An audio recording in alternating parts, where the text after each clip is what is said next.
ایک بادشاہ کو وہم ہو گیا تھا اگر صبح صبح کو برا بندہ میرے متھے لگ جائے تو میرا کام نہیں ہوتا۔ وہ شکار کھیلنے جاتا تھا تو کہتا تھا سارے رستے خالی کرا دو، فلانا بندہ کو اگر کوئی بندہ متھے لگ گیا تو پتہ نہیں شکار ہوگا کہ نہیں۔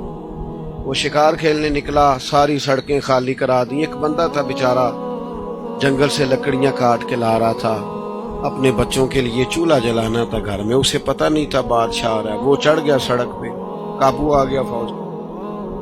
بادشاہ کو غصہ آیا، تمہیں کہا تھا اگر کوئی ایسا بندہ آ جائے تو میرے کام خراب ہو جاتے ہیں، تم نے روکا کیوں نہیں؟ اس کو پکڑ کرنا بادشاہ نے ایک درخت سے باندھ دیا، کہا اگر تو شکار ہو گیا، اچھا شکار کھیلنے جانا تو اسے آزاد کر دوں گا، اور اگر اچھا نہ ہوا تو چونکہ اس کی وجہ سے نہیں ہونا لہذا سزا دوں گا۔ اب دھوپ میں بندے کو باندھ کے رکھیں اور سارا دن گزر جائے۔ شام کو عصر کے بعد بادشاہ واپس آیا، کہنے لگا کھول دو اسے، میرا شکار بڑا اچھا ہوا ہے،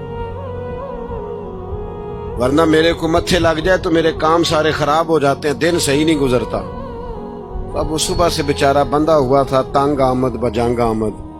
بندہ تنگ آئے پھر وہ سخت باتیں کرتا ہے۔ وہ بندہ کہنے لگا مرنا تو ہے ہی پر کچھ اچھی بات کر کے مرے۔ کہنے لگا بادشاہ تیرا شکار ٹھیک ہوا ہے؟ کہا ٹھیک ہوا ہے۔ کہا سویرے میں تیرے متھے لگا تھا، تیرا دن تو ٹھیک گزرا ہے، پر تو میرے متھے لگا تھا، میرا نہیں ٹھیک گزرا۔ اب سوچ کے بتا منحوس میں ہوں کہ تو ہے؟ نحوست لیتے ہیں لوگ، جان بوجھ کر کمزور کرتے ہیں۔ میرے بھائی پکے ہو جائیں۔ اچھا ایک اور بات، ایک دن ایک صاحب مجھے آ کے کہنے لگے جی کسی نے بندش کر دی ہے، کاروبار باندھ دیا ہے۔ سچی گل دسیا جی، انج ہو سکتا ہے کہ اللہ کسی دے کر رزق کر لے تے راہ جو بندہ کو بن چھڑے؟ ہوتا ہے ایسے؟ کن چکروں میں پڑے ہو؟ بابا جی سرکار اور فلانے ہو، چھوڑیں آپ مصلی بچھائیں، اللہ کے حضور حاضر ہوں۔ بابا سچا وہ ہوتا ہے جو رب رسول کا رستہ دکھائے۔ اللہ والوں کی بیعت کا معنی جی میں غلام ہوں ایک درویش کا، ہم فقیروں کے غلام ہیں۔ ہم تو غلامی پہ ناز کرتے ہیں، منم غلام علی حیدری یم قادری۔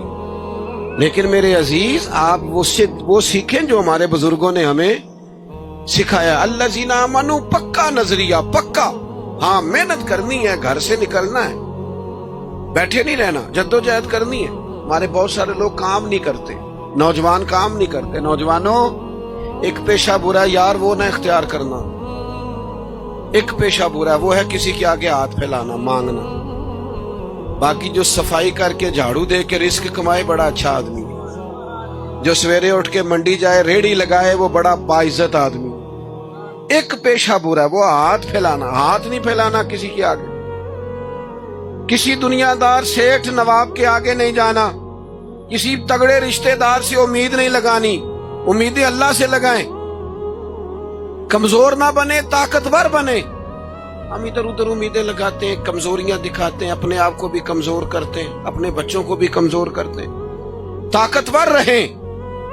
اللہ کے پیارے حبیب علیہ السلام نے فرمایا صبح اس طرح گھر سے نکل جایا کرو جس طرح پرندے نکلتے۔ فرمایا اللہ پہ بھروسہ کر کے گھر سے نکلو، جو رب پرندوں کو پیٹ بھر کے روزی دیتا ہے تمہیں بھی عطا فرمائے گا۔